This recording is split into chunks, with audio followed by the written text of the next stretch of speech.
We told you that 3 cases of mumps had been confirmed at an upstate high school, and those infected had received the vaccine. Well, that's raised a lot of questions. So 7 News reporter Ann Maxwell has been out there getting some answers for you. Ann.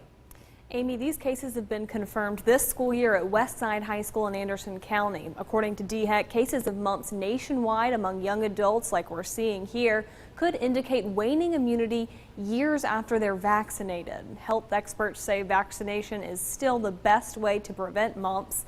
The virus usually starts with a few days of fever, headache, muscle aches, and loss of appetite. Then most people's saliva glands swell as well, which gives them puffy cheeks and a swollen jaw. In South Carolina, 2 doses of the measles, mumps, and rubella vaccine are required for students entering kindergarten through 12th grade. According to DHEC, 2 doses of the mumps vaccine are about 88% effective.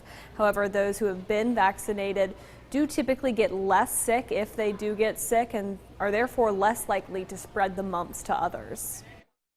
One thing that we're doing this week is there's actually going to be some DHEC professionals coming into the school just to talk to staff.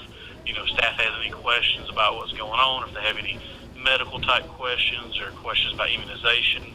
Obviously, DHEC's in a much better place to answer those types of questions than we are, school officials. And mumps is usually spread among people who are in close contact with each other, like if you're drinking after each other, playing a sport together, living with someone. So what is the theory here about why people who have had vaccinations are getting the mumps? According to the CDC, experts don't really know. They say, there's theories that just years after you're vaccinated, your immunity goes down, and some people just don't respond to the vaccine the way that they're supposed to, like other people might. Well, we will continue to follow this developing story, Ann. Thank you.